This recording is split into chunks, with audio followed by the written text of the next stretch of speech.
Cumprimento a todos com graça e paz do Senhor Jesus Cristo. Quero dizer que me sinto muito grato a Deus por essa oportunidade que Ele me deu de estar aqui com vocês. Para mim é um privilégio poder participar dessa celebração de 60 anos dessa igreja, que tem sido uma igreja marcante aqui na nossa cidade, nesta cidade, e que tem produzido frutos muito preciosos, frutos que permanecem desde a sua fundação, nessas 6 décadas de caminhada. E nós louvamos muito a Deus, então, pela vida de cada membro dessa igreja, pelo conselho da igreja. Quero que o pastor Adriano transmita aí o abraço, os agradecimentos mais uma vez ao conselho, e a nossa oração é que Deus continue abençoando ricamente cada um de vocês.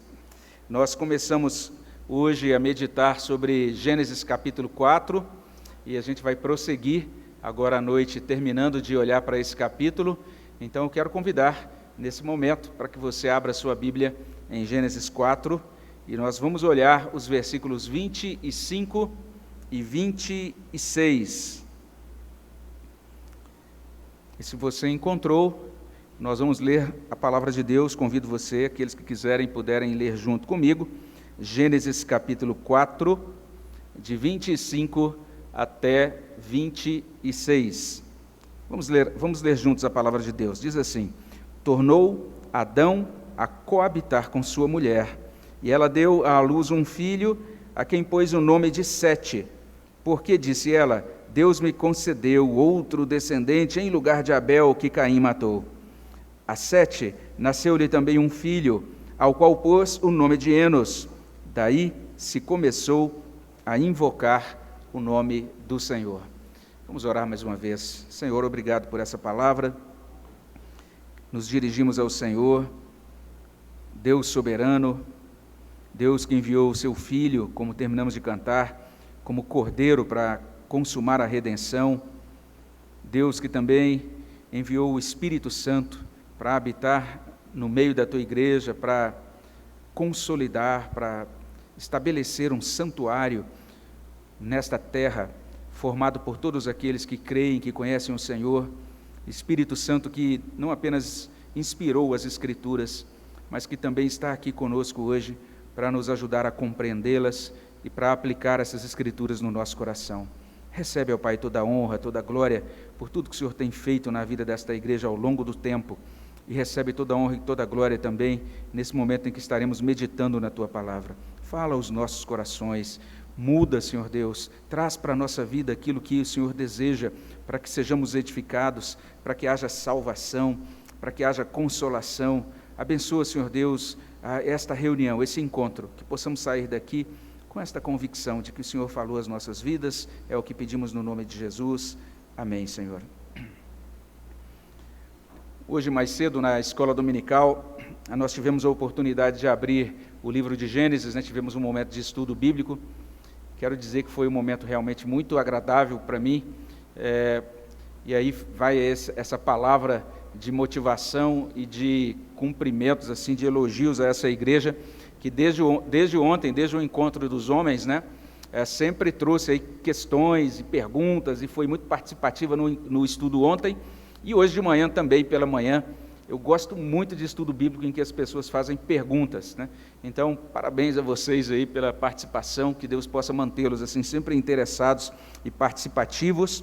Nós olhamos hoje cedo para os primeiros capítulos de Gênesis e afirmamos que desde Gênesis 3, a serpente e o pecado fizeram e ainda fazem enorme estrago na família. Então nós desde cedinho estamos pensando sobre família.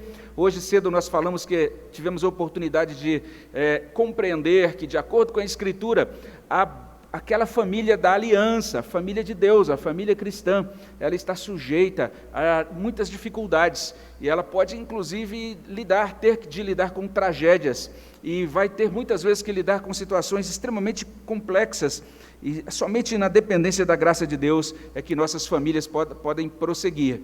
Olhamos para a palavra de Deus e compreendemos que, graças a Deus, Deus sempre tem provido para a família a sua bênção, o seu socorro. Ele sempre tem feito intervenções na caminhada das famílias, de modo que estas podem invocá-lo, podem suplicar a Ele a ajuda no tempo devido, e Ele é de fato esse socorro bem presente na hora da tribulação, não apenas do indivíduo, mas também das famílias que se dirigem a Ele. Se nós pensarmos na igreja como um todo, nesta igreja como família de Deus, certamente se fosse aberto um espaço aqui, para que as pessoas pudessem falar um pouquinho das grandes dificuldades, dos tempos de tribulação que foram enfrentados por essa igreja, e Deus, de maneira muito maravilhosa, muito graciosa, Ele enviou o seu socorro, enviou a sua graça, e manteve esse trabalho, uma vez que esse trabalho é dele, e uma vez que também as nossas famílias são dele, os nossos corações são dele, ele está sempre disponível para ouvir aqueles que o invocam. Isso tem muito a ver com aquilo que nós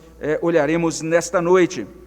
Quando olhamos para o capítulo 4, um capítulo que começa com a família celebrando diante de Deus, prestando culto diante de Deus, de repente o culto de um dos filhos não é aceito, a partir daquele filho cujo culto não é aceito, a gente vai ter aquele primeiro assassinato e em seguida um movimento de apostasia, um afastamento de Deus por meio da pessoa de Caim, e a partir dele toda uma descendência, uma civilização apóstata, uma civilização contrária a Deus, a partir daquela primeira genealogia que encontramos no capítulo 4. Se o capítulo 4 terminasse lá atrás, no versículo 24, seria um capítulo realmente muito tenebroso, mas ele não termina no verso 24, ele termina nesse verso 26.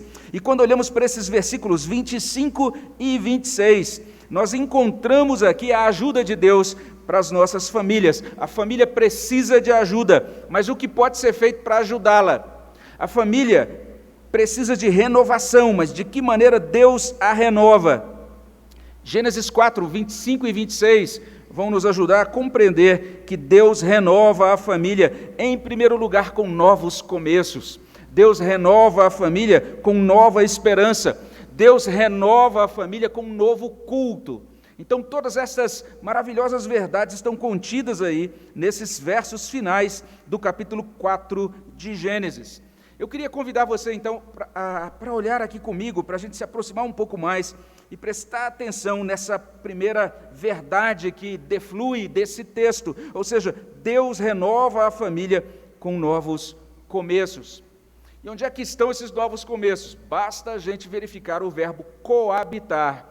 E hoje de manhã eu expliquei que o capítulo 4 de Gênesis tem 3 divisões, e a marca, o limite dessas divisões é verificado exatamente por esse verbo. Ele começa utilizando esse verbo, no verso 17, mais uma vez você vai encontrar o verbo coabitar, e agora, olhando para essa última parte do capítulo, temos aqui, tornou Adão a coabitar com sua mulher, e ela deu à luz um filho. Esse registro é digno da nossa atenção, porque, como nós vimos mais cedo, Adão e Eva foram visitados pelo poder da tragédia. Aquela morte de Abel, a apostasia de Caim, foram grandes perdas para aquela família, para aquele casal.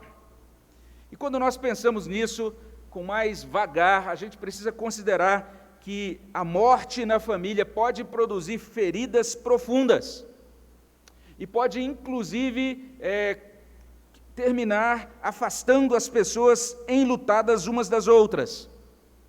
Em um filme que agora já está completando mais de uma década, né, que aqui foi disponibilizado com o título em português, Toca do Coelho, esse filme fala de um casal que perde um filho muito pequeno em um acidente de carro. E a gente vai encontrar naquele filme todo esse drama, né, o trauma vivido por aquele casal é tão forte que eles não conseguem mais se aproximar para ter relações sexuais. Eles perdem toda a esperança no futuro da sua família, da sua união. E eles têm agora que lidar com isso. O tempo todo estão remoendo sentimentos de culpa e acusações mútuas. O filme todo gira em torno disso. Aquele casal tem de decidir se ele vai romper o relacionamento ou se ele vai retomar a intimidade conjugal. E agora a gente pensa nesse casal, Adão e Eva. Perderam, de certa maneira, 2 filhos, um morto, o outro simplesmente foi para a terra de Nod, nunca mais voltou a buscar o Senhor. E a gente não tem nenhum registro de como é que foram esses contatos posteriores, se é que aconteceram contatos posteriores de Caim com os seus pais. Mas a grande questão, a grande nota de Gênesis capítulo 4 nesse ponto, é que eles voltaram a coabitar. Eles voltaram a coabitar mesmo depois de terem sido visitados pelo poder da morte, mesmo depois dessa tragédia na família. Deus os abençoou, Deus os ajudou a retomar a intimidade conjugal, a sua caminhada conjunta. Eles passaram por aquilo que é descrito em Salmos 30, versículo 5, porque não passa de um momento a sua ira, o seu favor dura a vida inteira. Ao anoitecer pode vir o choro, mas a alegria vem pela manhã. Então foi isso que aconteceu com esse casal, que agora, tocado pela bênção de Deus, pela graça de Deus, retoma a sua caminhada conjugal, eles voltam a coabitar. Então eles voltaram a desfrutar de algo bom, mesmo depois de passar por algo muito ruim. É a primeira anotação que a gente pode fazer. E quando nós olhamos para isso, como é que isso aconteceu?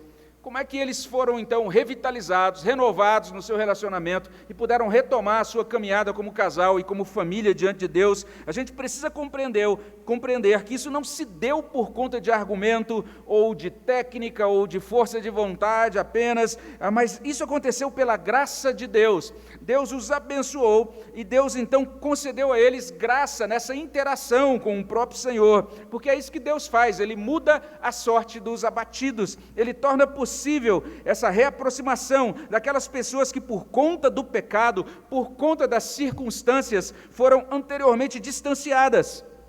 Então Gênesis está ensinando para a gente aqui algo extremamente precioso. Ele está dizendo para a gente que a intimidade, outrora perdida, pode ser retomada.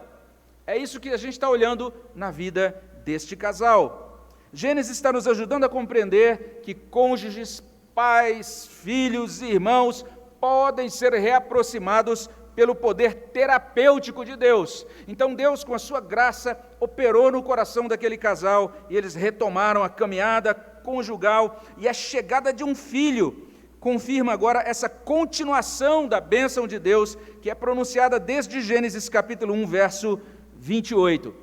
Então estamos diante de um texto que apresenta para a gente essa bondosa, essa rica provisão do Evangelho. O Evangelho é a boa notícia de que enquanto há vida é possível recomeçar. É isso que Adão e Eva estão fazendo aqui, recomeçando, retomando uma vida que havia sido impactada duramente pela tragédia, que tinha tudo agora para marcá-los de tal forma que eles talvez pudessem ter dificuldade em seguir adiante, e se fossem, quem sabe, um casal contemporâneo, existia sempre esse risco de dizerem, não dá para a gente continuar mais, a dor que a gente sofreu, o trauma pelo qual a gente passou foi tão grande que não dá para prosseguir. Deus renova a família com novos começos. Esse é o primeiro ensino que a gente encontra, e a gente pode depreender aqui desse texto. Mas não apenas isso, Gênesis prossegue com uma segunda verdade que também é muito animadora, ou seja, Deus renova a família com nova esperança.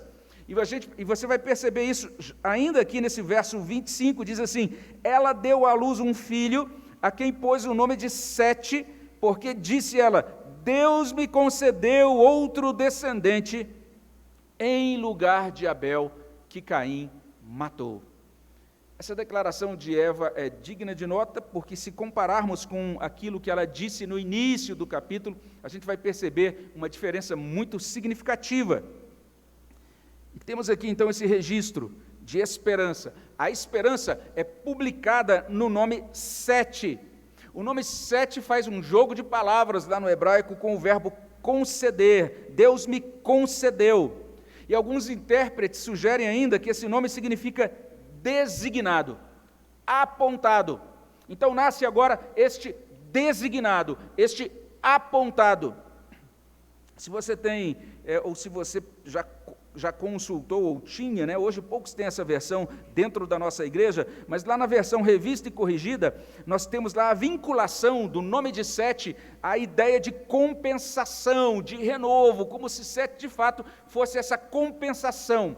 Deus agora abençoando esse casal para que eles sejam consolados, uma vez que haviam perdido de maneira tão trágica o filho Abel. E quando nós olhamos para 4:1, Eva celebrou o nascimento de Caim, entendendo que talvez ele fosse o Redentor prometido. Gênesis 3,15 traz uma promessa para aquele casal. Logo depois da queda, Deus enviaria o seu Redentor, que pisaria na cabeça da serpente. Deus resolveria, ele daria conta daqueles estragos que foram produzidos pela queda.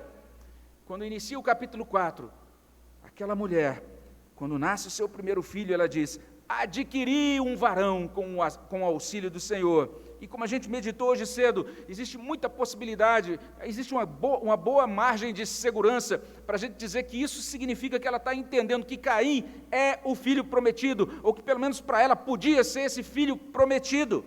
Ela tinha, como a gente falou hoje cedo, esse olho na promessa de Deus e um outro olho também na realidade do pecado, um olhar que contempla a promessa do Evangelho, um olhar que contempla os resultados da queda, porque o primeiro filho ela chama de Caim, aquele varão que ela adquire com o auxílio do Senhor, e o segundo filho, como nós vimos hoje cedo, ela chama de Abel, que significa aquilo que passa, aquilo que é como um sopro, aquilo que não tem durabilidade. E como a gente viu mais cedo, aquela expectativa acerca de Caim se frustrou. E Abel, o filho aprovado por Deus, foi morto. Mas agora nasce esse outro filho, Sete, o designado, o apontado.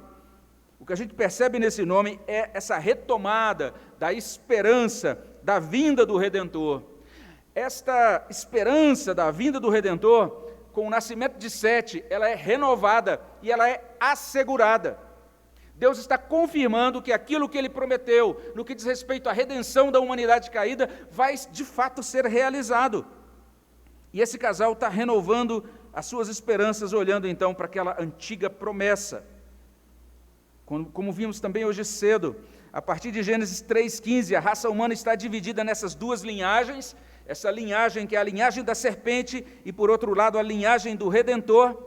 E a gente viu também que o capítulo 4 vai mostrar essa linhagem da serpente desdobrando-se a partir de Caim, Enoque, Irade, Meujael, Metusael, Lameque, Jubal e Tubal-Caim. Uma linhagem marcada por orgulho, uma linhagem marcada por descrença, uma linhagem marcada por morte. E se você der uma conferida, no capítulo 5 você vai ter uma outra genealogia, a segunda genealogia da Bíblia, que vai trazer os descendentes da linhagem da promessa, os descendentes daqueles que servem ao Senhor dentro da história. E você vai encontrar exatamente esses nomes: Adão, Sete, Enos, e depois de Enos, Cainã, Maalalel, Jared, Enoque, Metusalém, Lameque e Noé. Então perceba, logo depois de Adão, Sete. Ele agora é esse elo que nasce e que agora é o segundo elo, o elo mencionado em segundo lugar na genealogia que segue no capítulo 5.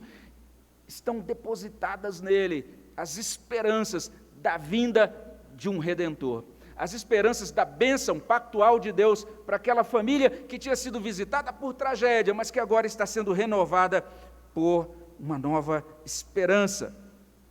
Nós vemos a partir dessa linhagem, uma linhagem de pessoas que andam com Deus, que caminham com Deus. Um exemplo típico disso que a gente sempre menciona é Gênesis 5, 24, andou Enoque com Deus, já não era porque Deus o tomou para si.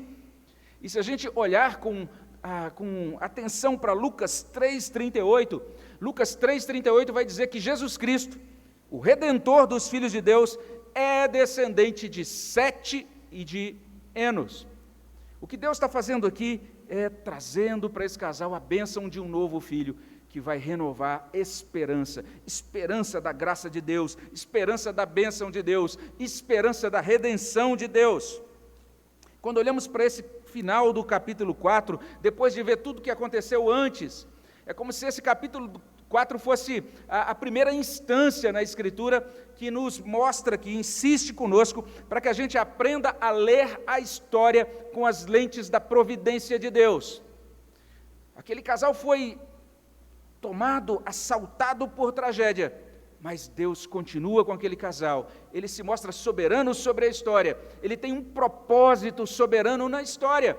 Aquele casal vai ver Deus fazendo essas intervenções e vai podendo constatar a bondade de Deus, a vontade de Deus sendo boa, perfeita, agradável, essa vontade sendo mostrada no dia a dia, à medida em que a história se desdobra na vida deles. Algum tempo depois, nós encontramos o sábio dizendo lá em Provérbios 3, 5 e 6, confia no Senhor de todo o coração, não te estribes no teu próprio entendimento, reconhece-o em todos os teus caminhos, ele endireitará as tuas veredas. Então essa capacidade de quando o tempo ruim chega, você passa por aquele momento confiando no Senhor, entendendo que esse Senhor é o Senhor da sua vida, que está dirigindo cada detalhe daquela circunstância. Você não se estriba no seu próprio entendimento, mas vai reconhecer a mão de Deus agindo naquela circunstância.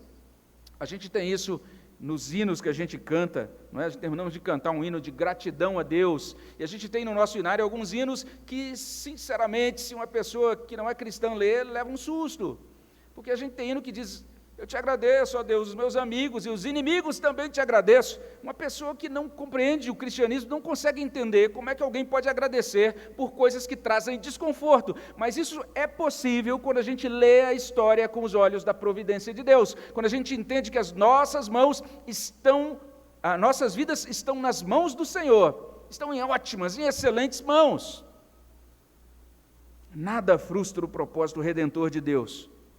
A soberania de Deus assegura essa continuação das famílias da aliança. Então, trocando em miúdos, não apenas Deus renova a família com novos começos, mas Deus renova a família com nova esperança.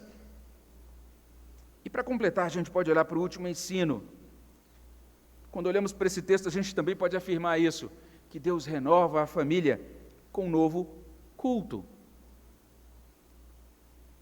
Olha só como essa linhagem de Deus prossegue na história. O texto vai dizer assim, a Sete nasceu-lhe também um filho, ao qual pôs o nome de Enos.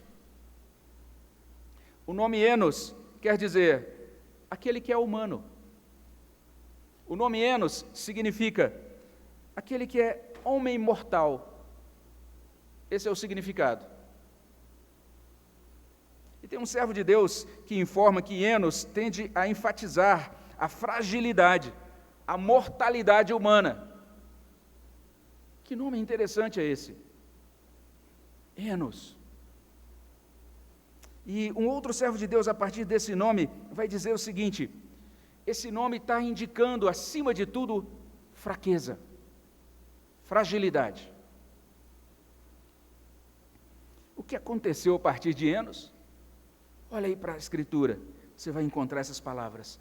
Daí se começou a invocar o nome do Senhor. E tem um servo de Deus que diz que nesta invocação a gente encontra o primeiro brotar espiritual depois de Abel. Invocar o nome do Senhor equivale a oferecer culto verdadeiro. O nosso irmão João Calvino, ele diz assim, aqui, porém, a religião é propriamente designada por aquilo que forma sua parte principal. Esse é o culto espiritual de Deus que a fé produz. Isso é particularmente digno de nota, porque Satanás nada inventa com maior esmero do que adulterar com toda a corrupção possível essa pura invocação de Deus, ou nos afastar do Deus único e nos levar à invocação de criaturas. Daí se começou a invocar o nome do Senhor. Invocar o nome do Senhor é culto, sincero, mas invocar o nome do Senhor é uma prática dos fracos. É uma prática dos angustiados. É uma prática daqueles que entendem que precisam de Deus para a sua salvação, precisam de Deus para a sua preservação. Em Salmo 50, verso 15, eu e você encontramos esse convite tão precioso: invoca-me no dia da angústia, eu te livrarei e tu me glorificarás. E ao pecador, ao povo trêmulo dos seus dias, Deus chama por meio de Jeremias: invoca-me e te responderei, anunciar-te-ei coisas grandes e ocultas que não sabes. O apóstolo Paulo proclama em alto e bom som, lá em Romanos 10, de 12 a 13, Deus é o Senhor de todos, rico para com todos os que o invocam. E ele prossegue: porque todo aquele que invocar o nome do Senhor será salvo. E se você olha para o livro de Atos, você vai encontrar como a ideia de invocação está vinculada, está jungida à caminhada do povo de Cristo. Lá em Atos 9, 14, os principais sacerdotes mandam prender os crentes, e eles dizem assim, que sejam perseguidos ou que sejam presos todos os que invocam o teu nome, ou o nome do Senhor. E ainda em Atos 9, 21, os cristãos são identificados como aqueles que invocam o nome de Jesus. Então, o que Gênesis está trazendo para a gente? Hoje mais cedo eu disse isso. Gênesis 4 começa com o culto, e Gênesis 4 termina com o culto. Isso não está aí por acaso. Em Gênesis 4, 6, Deus aceita o culto oferecido por um homem chamado Abel. Um homem cujo nome significa um fôlego, um vapor, algo temporário, algo que passa rapidamente. Agora, no final de Gênesis, em 4:26, Deus está aceitando o culto novamente, oferecido por Enos, oferecido por esse homem imortal, por essa pessoa fraca. A gente precisa atentar para o que a Bíblia está trazendo para a gente aqui. Então a gente tem isso, a invocação do Senhor como experiência dos salvos, mas a invocação de Deus pressupõe reconhecimento da grandeza de Deus, pressupõe esse reconhecimento da nossa pequenez, da nossa pecaminosidade, da nossa dependência dEle, pressupõe gratidão a Ele, pressupõe então um coração disposto a caminhar com Ele e receber as bênçãos dEle. Em outras palavras, esses verdadeiros adoradores são aqueles que entendem que não passam de seres humanos frágeis, não passam de seres humanos sustentados unicamente pela graça de Deus. Então vamos prestar atenção. Perceba aí o quanto essas palavras de Gênesis 4 são animadoras. Enquanto aquela linhagem de Caim se afasta do Criador, Deus, o próprio Deus, Ele mesmo suscita uma linhagem de adoradores por meio de Sete, o designado. E além disso, o santo e bendito nome do Senhor começa a ser invocado a partir de Enos.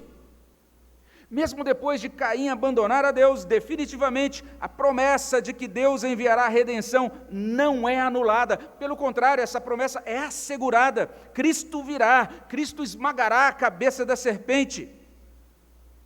Além disso, a morte de Abel não extingue o culto. Aquele servo de Deus que ofereceu o culto aceitável a Deus e que foi morto, agora ele é substituído nessa linhagem da aliança por outros servos de Deus.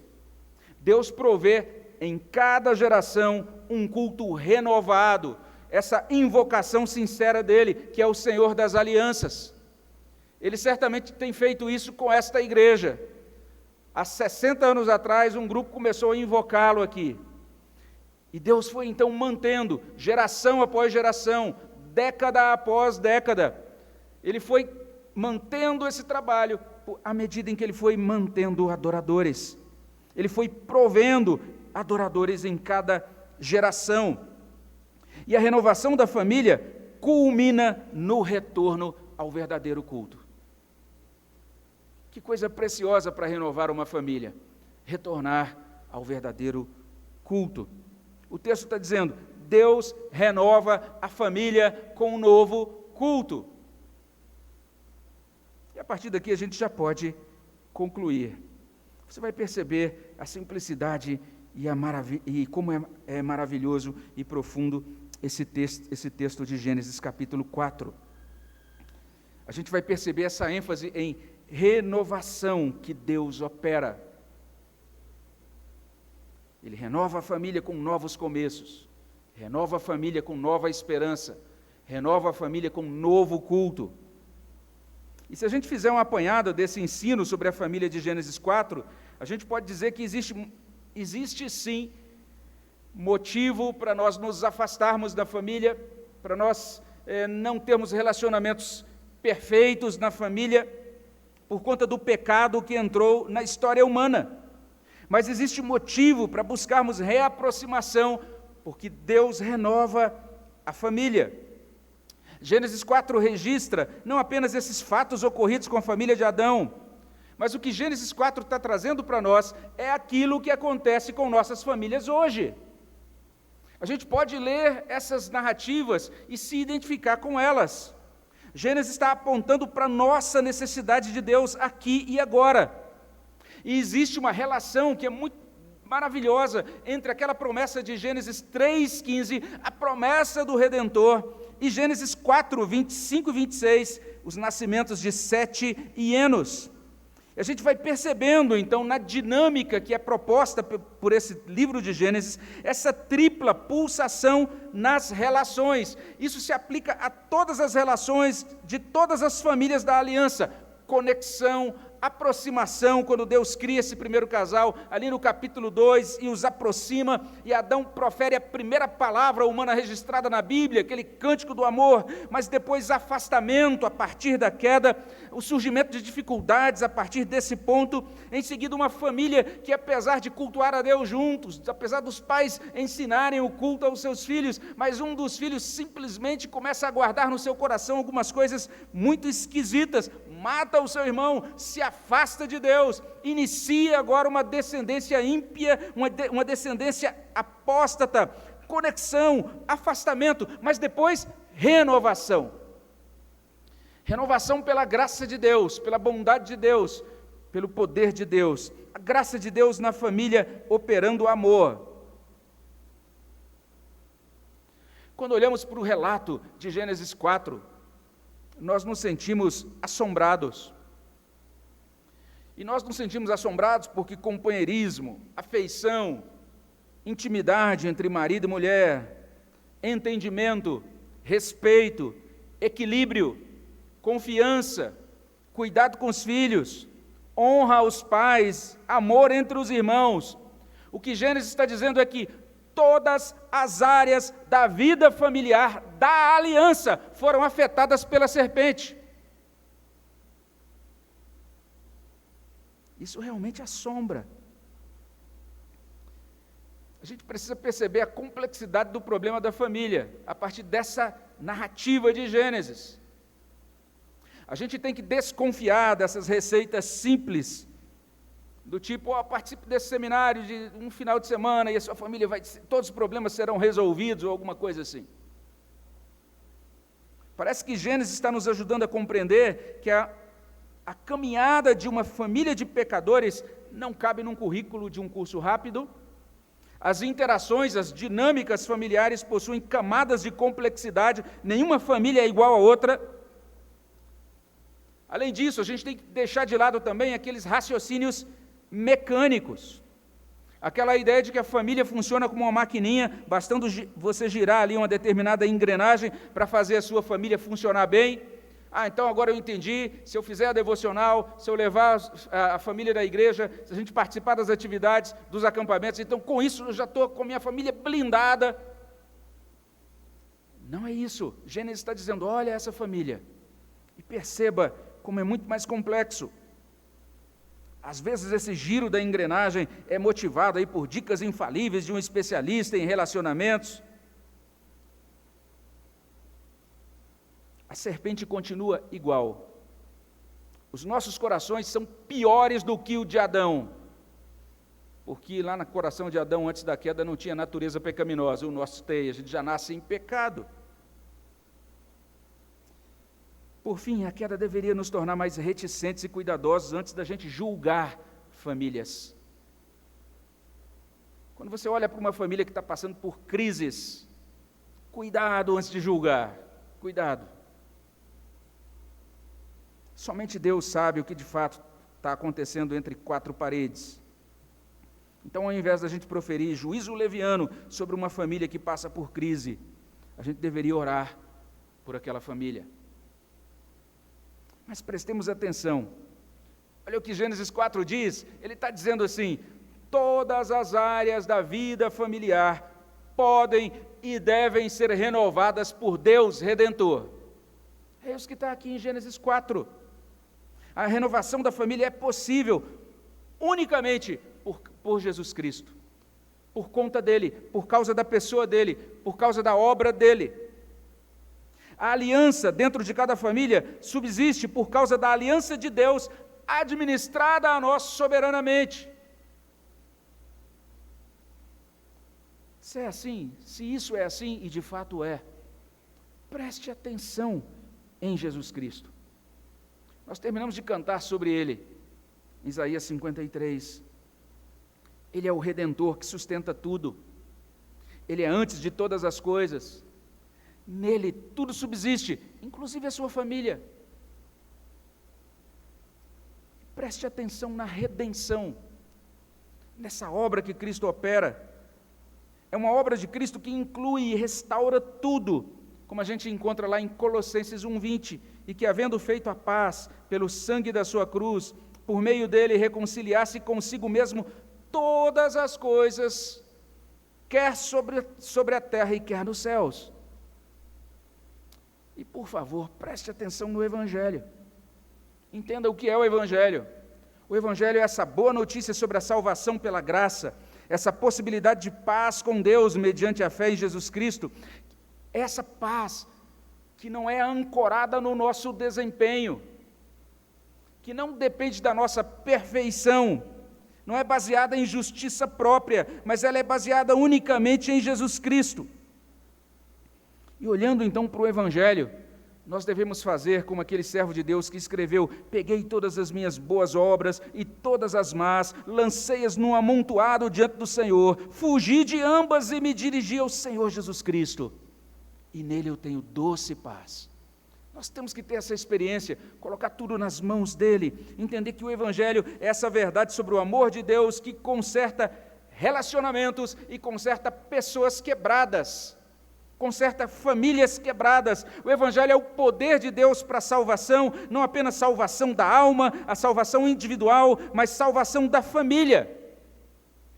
Agora, pelo Evangelho, Deus Espírito Santo habita em nós, e o Espírito Santo governa, limpa, ajuda, para que a gente viva como Cristo viveu, para que ame, para a gente possa amar como Cristo amou.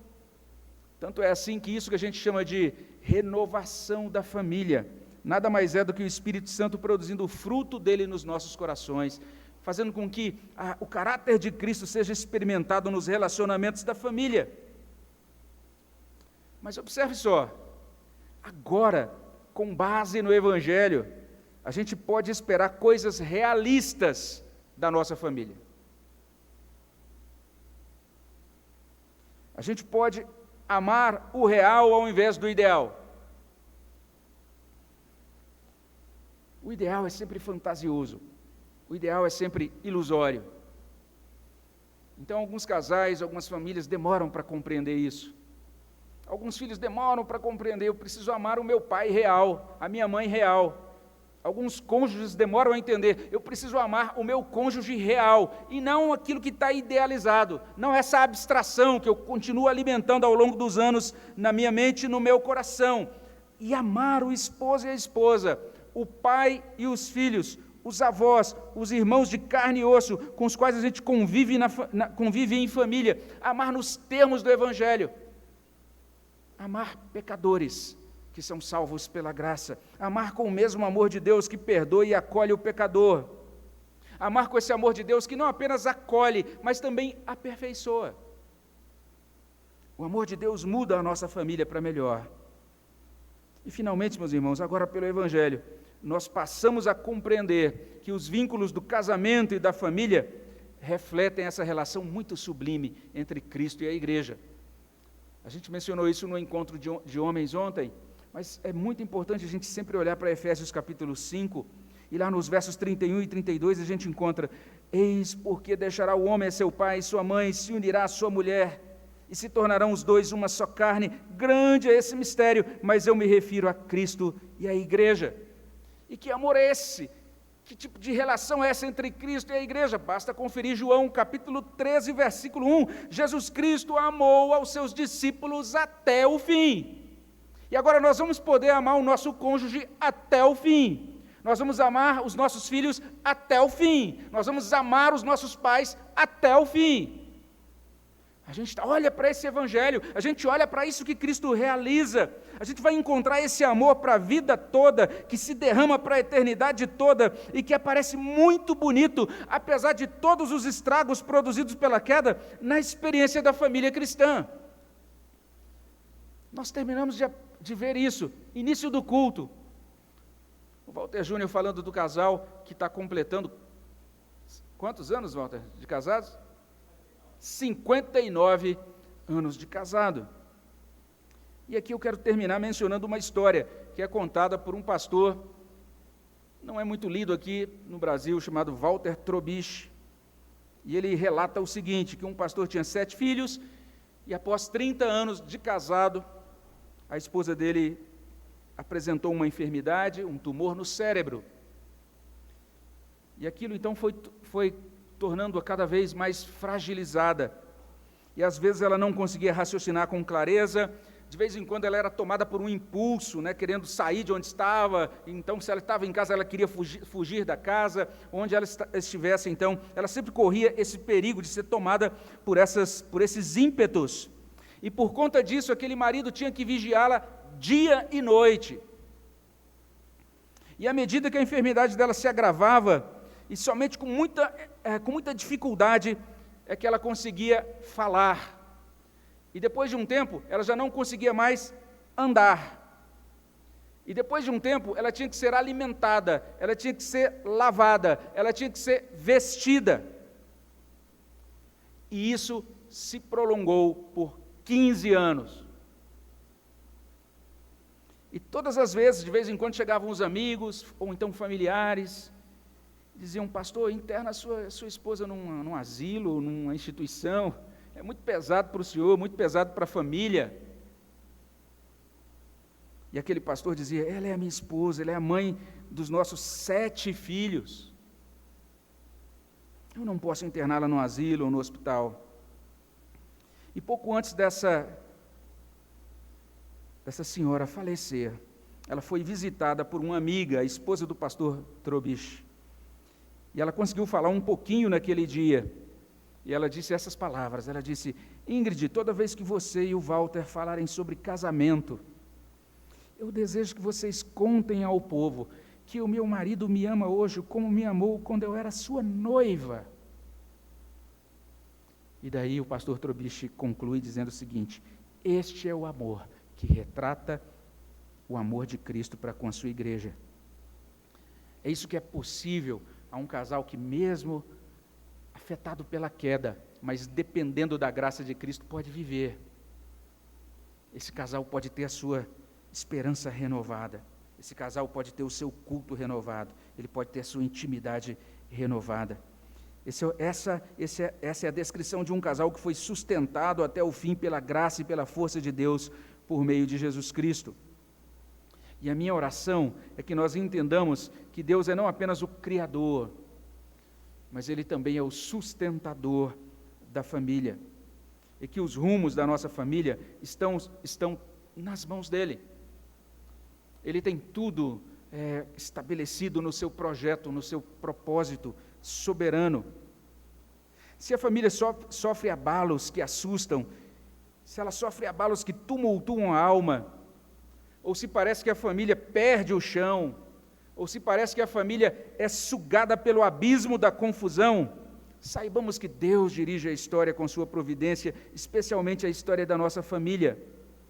E esse modo como Ele faz isso, às vezes, é bastante misterioso, mas ao mesmo tempo nós somos convocados a prosseguir, e a gente vai aprendendo ao longo do tempo, que a gente prossegue nessa vida com as nossas famílias, como crentes, e compreendendo isso, que como servos de Deus, nós não entendemos entendendo. Nós entendemos servindo e louvando, e retomando o culto, e buscando servir ao Senhor de todo o nosso coração. Então, meus irmãos, o que fazer à luz de Gênesis capítulo 4? O que fazer diante desse trecho que traz para a gente, então, esse relato tão estranho sobre esses desdobramentos, essa dinâmica da família a partir da queda? Nós temos de suplicar ao nosso Senhor que Ele restaure o nosso coração. Nós temos que nos apresentar diante dEle, apresentar nossas famílias a Ele, dizendo: Deus, restaura a minha família. Nós temos de voltar a acreditar nele, mesmo se tivermos perdido a nossa família. Nós temos de voltar a funcionar orientados pelos padrões e pelas promessas dEle. Nós temos de voltar a invocar o nome dEle. Então, entreguemos a Ele as nossas dores, entreguemos a Ele as nossas preocupações, dediquemos a Ele as nossas melhores intenções, recorramos a Ele como nosso socorro, porque Ele é o Senhor, é aquele que cuida da nossa alma, que cuida da nossa família. Amém, meus irmãos? Vamos orar. Senhor, colocamos as nossas vidas nas Tuas mãos. Agradecemos porque o Senhor é Deus presente na nossa família. O Senhor é Deus presente na família de fé, na vida desta igreja.